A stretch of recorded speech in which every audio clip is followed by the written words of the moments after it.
The recent violation of Estonian airspace is unprecedented in both scale and recklessness. It was a deliberate provocation which could have ended with devastating results. This comes after Russian violation of both Polish as well as Romanian airspace with drones a week earlier. It cannot be that Russia accidentally violates 3 times in 2 weeks European airspace. And if it was accidentally, it was a mistake, there has been plenty of time for Russian Federation to apologize and say, sorry, we made a mistake. Instead, we see a pattern. Russia is testing European borders, probing our resolve, undermining the security of the whole of Europe.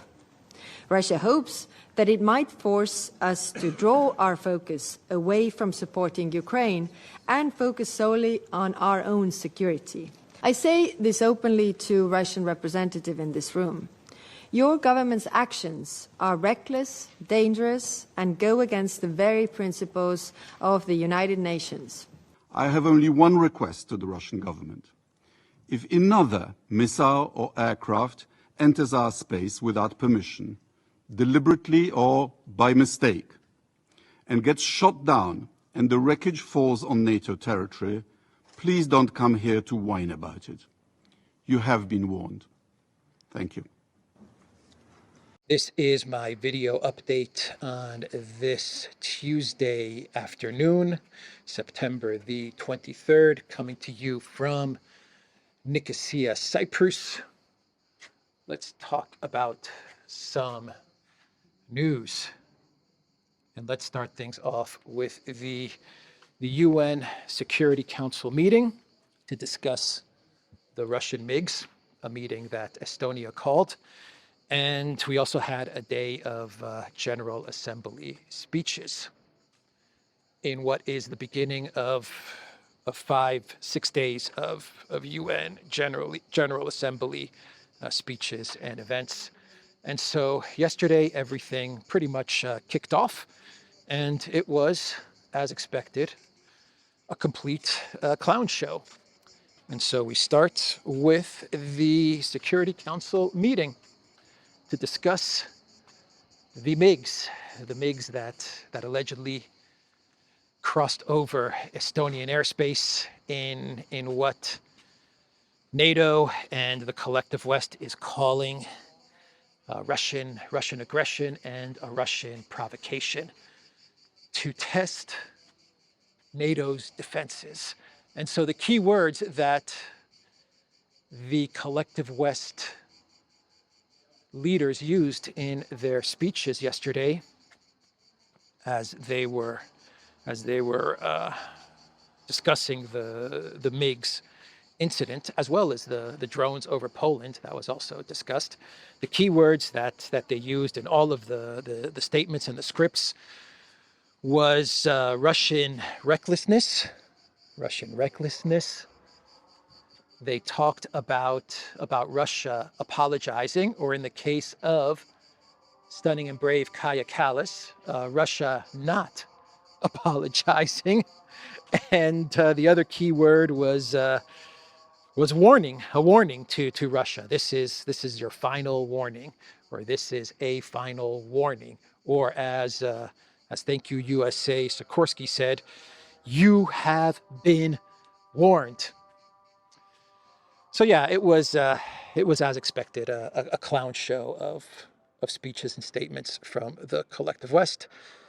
From the Russian side of things, they denied all of the allegations that were made against them, noting that this was a routine flight from Russia to Kaliningrad over international airspace. And when the subject of the drones was brought up, the Russian ambassador, the deputy ambassador to the United Nations, Polyansky, he said, look, we even offered Poland to discuss this with the military in Poland.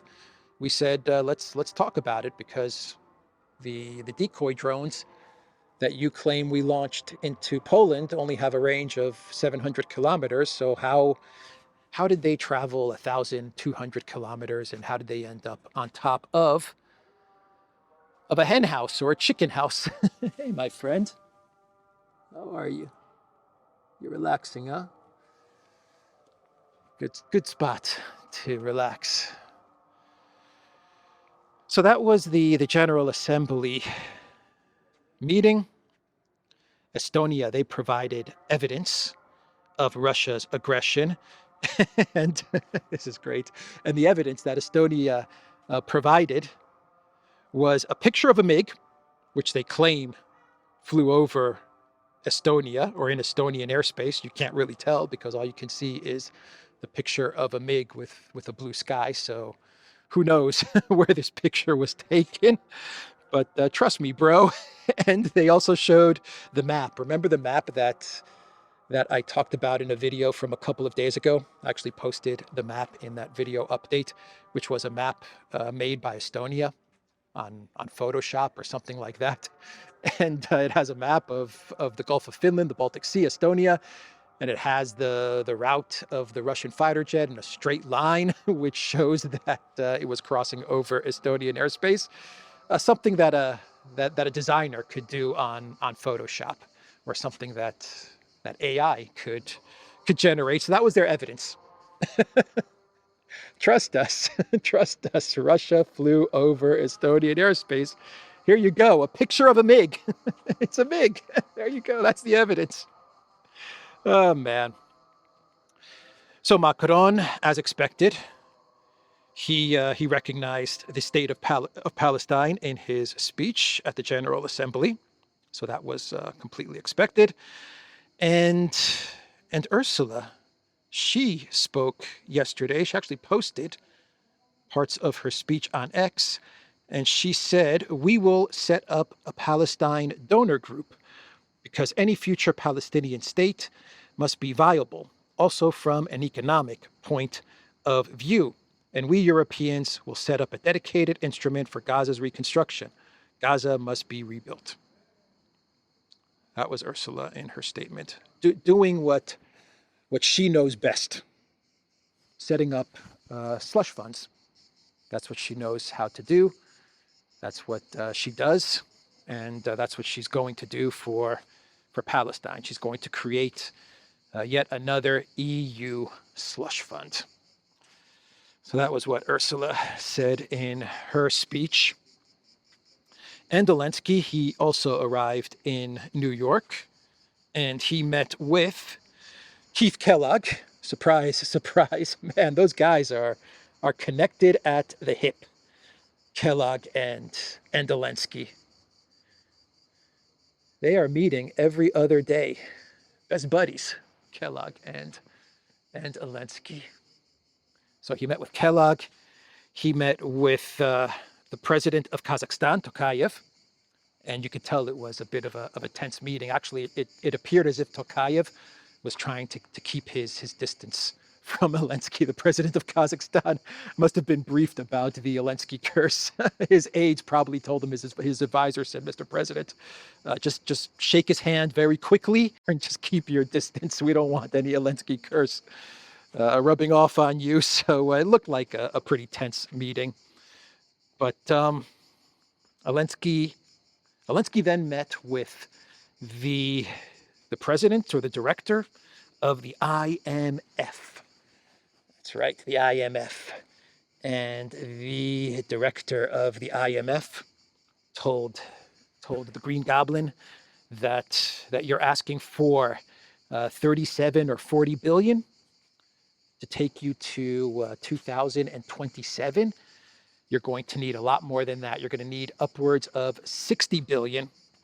And what was Zelensky's reply? His response to what the IMF told him? He said, "Sure, 60 billion, okay." He's like, "Hey, Podolyak, I say I need 40 billion. Miss IMF lady, say I need 60 billion. I say, okay. I think I can buy more homes with this money." Yes, Mr. President. Brilliant move, Mr. President. You're so smart. Yeah, so the IMF did a study of Ukraine's finances, understanding that Ukraine is broke and bankrupt, and 40 billion is not going to cut it, or 35 billion, whatever they are asking for. And so they upped it to 60 billion, or I believe even higher than that, like 65 billion. So the IMF is saying 65 billion. That's what you need. That's what we're going to help you get. And so that was the meeting with the director of the IMF. But throughout the whole day, I have to admit, from the videos and images that I've seen, Zelensky looked a bit deflated, a bit sad. He looked a bit sad, and I think I know why. I think I know why Zelensky was sad. Because someone else stole his thunder. There is a new star in the globalist crowds. A star is born, and the man that caught everyone's attention, the man that everyone was lining up to see and to be photographed with, and to interview, the man of the moment at the United Nations is none other than Al-Jolani, the unelected president of Syria, who was a former leader of Al-Qaeda, Al-Nusra, ISIS. He was the man that everyone wanted to be seen with and to be hanging out with. So it looks like Zelensky's star is fading and Al-Jolani's star is rising.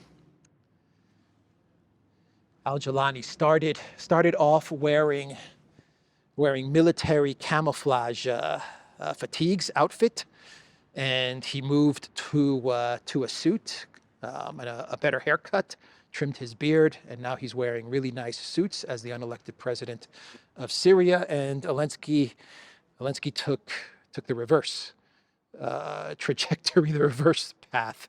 He was clean cut, wearing nice suits, and then he moved to the green getup. So Al-Jolani, he's the man of the moment, right?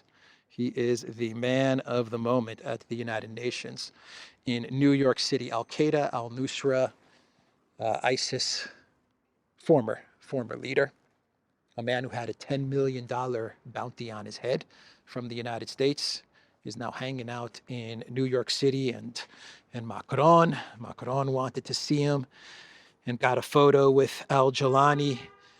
Marco Rubio, he met Al-Jolani, got some photos taken. 60 Minutes did an interview with Al-Jolani, and the icing on top of the cake was a think tank event with Al-Jolani being interviewed by none other than David Petraeus. Yeah, David Petraeus, who told Al-Jolani, or who asked Al-Jolani if he's getting enough sleep, and he understands everything that Al-Jolani is going through, he said, because he's been there. David Petraeus, right? He actually sat down and interviewed Al-Jolani, which, kind of, I guess, in a weird, strange, twisted way, kind of makes sense, doesn't it? It feels like Al-Jolani, the whole Al-Qaeda thing has kind of come around full circle in a way, in a weird, twisted, ironic way, with that interview of David Petraeus and Al-Jolani. So we had another drone incident, and this time we had a couple of drones, 2 to 4 drones, hovering over the airports in Denmark and in Norway, in Copenhagen and in Oslo. 51 flights were diverted, 109 flights canceled. In Copenhagen and in Oslo, 11 flights diverted, 19 flights canceled. Listen to those cicadas. That is one loud cicada. Ah, smart cicada. Where are you? Where are you? As a child, I used to be able to find these guys. But now, not so much. They really blend in well. It's hard to find them.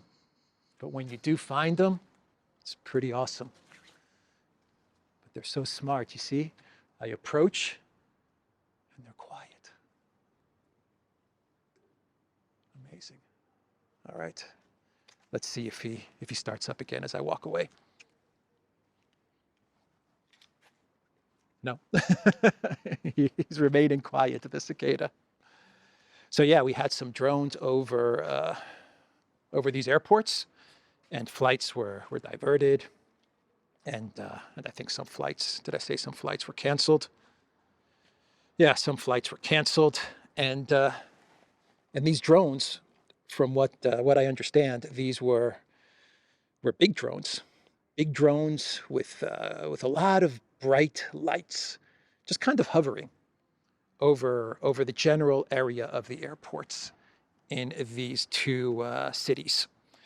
And the interesting part is that the authorities, they have no idea where these drones came from or who was operating these drones. There are some reports which claim that investigators have arrested some people from Singapore or something like that, but I can't confirm this. Of course, we have the government in, I believe, in Denmark, right? I believe in Denmark, they're saying that they cannot rule out the possibility. Yeah, Denmark. The Danish Prime Minister said that we cannot rule out the possibility of these drones coming from Russia. That's right. That's right, Russia. Can you believe that? He's not buying it. You're not buying that these drones are from Russia, right? Nope, not buying it. The cat is calling BS. Yeah, because Putin, during the UN General Assembly meetings, at the time that you have a UN Security Council meeting, at a time when you have these collective West countries accusing you of drones over Poland, drones over Romania, MiGs over Estonia, bringing down, forcing Ursula's plane to land in Bulgaria. And so you have everyone now gathered at the UN General Assembly meeting. The Europeans are going to be pressuring Trump for more support and weapons and money. Zelensky's going to be meeting with Trump any day now to pressure Trump for more support, weapons, and money, and security guarantees, and sanctions, and all these things. All of this stuff is going on. And what does Putin decide to do? Putin decides to send some big, bright drones to just hang out above the airports in Oslo and Copenhagen, because that's just how Putin rolls, everybody. That's just the type of guy that Putin is. Oh man! So we'll stick with the Russian president. He was meeting with the Security Council, and he said two very, very interesting things that a lot of people are talking about. The first thing that he said is that Russia is going to, or wants to, extend the New START treaty, the nuclear treaty that they signed up with the United States, and it's going to expire in February of 2026. And Putin said that if the U.S. is game, then they can extend the treaty for another year, and they can renegotiate it. So they extend it for a year, Russia and the United States, and then they work hard to negotiate or renegotiate the New START treaty, because it is the last treaty that we have between Russia and the United States when it comes to nuclear weapons. If this treaty goes, then that is it. And that was the point that Putin made. This is very, very dangerous. If we lose this treaty, then that is it when it comes to nuclear escalation, right? There's nothing holding back any country anymore. Nothing holding back the U.S., nothing holding back Russia. A new nuclear arms race. And so Putin made that point, and basically he was calling out to President Trump, whatever's going on between the United States and Russia, let's at least make sure that we don't lose the New START treaty. Let's extend it for 1 year and let's negotiate it. We'll see if Trump takes Putin up on his offer. He really should take Putin up on his offer for the sake of the world. Putin also said that Moscow is ready to respond to any threat. The global security landscape continues to deteriorate, mostly due to the West's destructive policies, the Russian president has said. So yeah, this statement, which a lot of people are talking about, is Putin's way of brushing back NATO, because NATO is trying to escalate. They're trying to provoke Russia into making some sort of a move against NATO, which will then trigger some sort of Article 5 mechanism, or trigger some sort of response, not from Europe or NATO, but from the United States. And so they're trying their very, very best. They're trying very hard to provoke Russia, to get Russia to do something that will lead to some sort of an escalation and some sort of a pulling in of the United States when it comes to Europe and to Project Ukraine.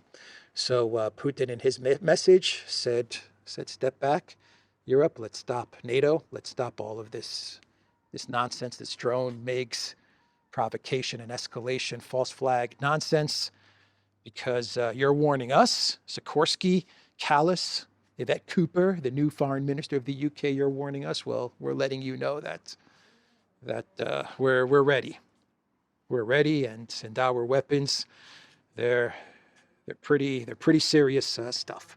So that was Putin's message during the Security Council meetings that took place, and we can go back to the IMF, because we are getting word that Milei of Argentina needs a bailout. Yep, he needs a bailout. The chainsaw thing was a good gimmick, very good gimmick. Got Milei elected. Everyone bought into Milei and Milei's vision and economic policy and alignment of Argentina with the United States and the collective West. Keep in mind that Argentina was actually offered membership into BRICS, and Milei, when he became president, he turned it down. He said, we're not interested because we are going to follow the United States. We're going to dollarize, and we're going to be part of the collective West. And he was all MAGA, right, to make Argentina great again. And he was aligned with all of that. And everyone was hyped up about Milei. He was the libertarian MAGA wonder boy, right, with the chainsaw. Well, he now needs a bailout because the Argentinian economy is not doing so good. In April, the International Monetary Fund reached a $20 billion bailout deal with Argentina that would span 4 years. Any future U.S. support agreed to between Trump and Milei would be in addition to the IMF assistance. Yeah, Financial Times is reporting that Treasury Secretary Bessent has said that all options are on the table for the Trump administration to support Argentina through a bout of severe market volatility. The United States is going to pump money into Argentina. The IMF is pumping money into Argentina, and the U.S. is going to put more money into Argentina, which will be above what it's getting from the IMF. And there you have it. Javier Milei, the man with the chainsaw. So Caroline Levitt, she said that the deal for TikTok is pretty much ready to be signed. She said that that Oracle is going to secure everything. So all the security, the profiles, everything's going to be secured by Oracle, Larry Ellison. And TikTok USA they're going to run everything when it comes to user accounts from the United States. And the algorithm will be run by the United States, the special TikTok algorithm that everyone is discussing. Who is going to get the algorithm? Who's going to run the algorithm for TikTok USA? This was China's red line, not to give up the secret sauce of the TikTok algorithm. And Carolyn Levitt said that the algorithm will be secured and retrained. And then Trump is going to sign the deal later this week. It will be secured and retrained, which leads me to believe, going off of what Levitt said, that the algorithm, the core of the algorithm, will remain with China. The secret sauce of the algorithm will remain with China, and what the United States is going to be able to do is some sort of workaround or some sort of retraining, as she put it, of the algorithm, so that they'll have some control, but they won't have the full thing, the full control of the TikTok algorithm. Something like that is being worked out. So later in the week, we could possibly have a TikTok deal.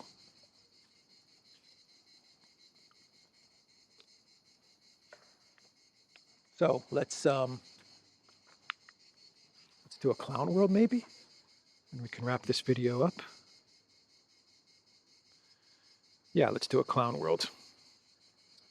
Maduro's YouTube account was canceled, was deleted, according to various sources. I actually have not tried to look for it, to be quite honest, so I'm just going off of the news reports here. But the reports are that Maduro's YouTube account, which he did use, he had about 220,000 subscribers. He actually did use the YouTube account to put out news and reports and updates.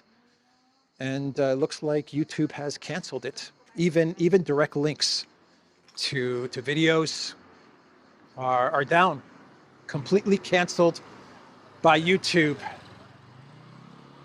Nicolas Maduro.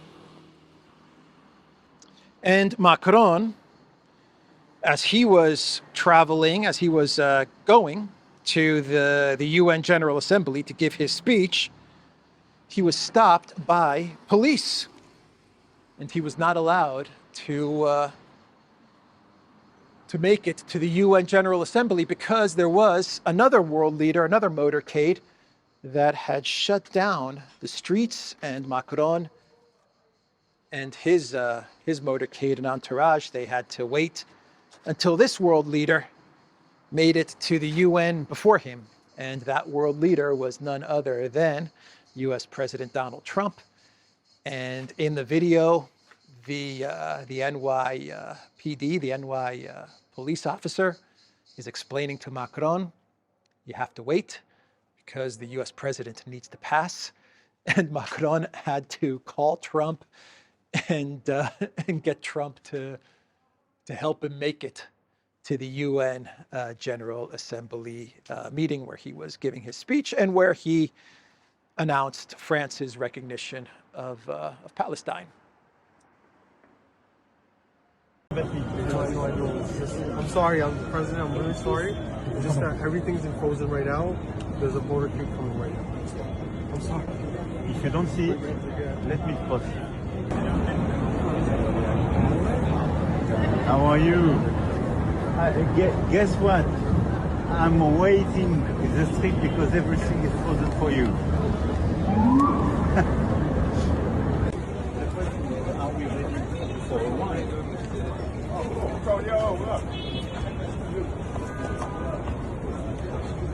Look at the picture because the president doesn't have so much time. Non, c'est bon, Look at me, look at me. Voilà. Thank you. Take care. Take care. Thank you. Thank you. So that was an interesting interaction between Macron and the New York police officer. And Macron also took some photos with some fans. It looks like Macron is more popular in New York City than he is in France. By the way, Grossi, he will be going for the position of Secretary General, IAEA Grossi. You know the guy, Mr. Grossi. He is going to be rewarded, it looks like, for his sabotage of negotiations with Iran, with a position as Secretary General of the United Nations. Interesting how that works, huh? We are also getting news that the United States is going to possibly be sanctioning the ICC, not just judges and people at the ICC, but they could be sanctioning the entirety of the ICC, because the ICC went after Netanyahu and the United States. They've already placed sanctions on various employees, judges, and the families of judges, but this is not enough. They are now looking to go after the ICC, the entire organization, and this is going to cause major problems for the ICC and for the operation of the ICC. It might even cause the ICC to shut down, for which I say karma. That's my thoughts on this. Karma. Because, and no one's saying this, I think I'm the only one that is saying this, because the ICC, they did the US's bidding, and they made it political by going after Putin, right? That was completely political. They went after Putin, as the United States and the collective West told them to do. And at the time when they went after Putin, the ICC, and they issued the arrest warrant, the United States was patting them on the back, and everyone was happy, and they were saying, this is justice, and this is international law, and the ICC needs to be respected, and they're an amazing international law organization and institution. And then the ICC, they started to get pressure from the global majority to go after Netanyahu, and they tried to delay, but they cannot delay any longer, and they were forced to go after Netanyahu. And what happens? The United States is now sanctioning them and can possibly shut them down. Karma. Anyway, this is not Clown World stuff, by the way. I don't even know why I'm talking about this. My Clown World ended with Macron. Actually, here's another Clown World, and we'll wrap up this video. There was a post on X from Rasmus Yarlov, who says, I am so grateful Trump also stopped this war. America is now respected again. And there you can see a map of Cambodia with Armenia next to it. Rwanda is there, the Ocean of America, and Disneyland. And you can see the conflicts between Armenia and Cambodia and Rwanda. And this is the conflict that Trump stopped. There's a mistake on the map, though, because Albania is not there, and Albania borders Cambodia. Actually, no, Albania borders Armenia from the north. So he left that out. Anyway, that's the video, theduran.locals.com. We are on Rumble and Odyssey and Telegram and X. And give a like to this video, subscribe to this channel. I will see everyone tomorrow. Go to the Duran shop, pick up some merch. Take care.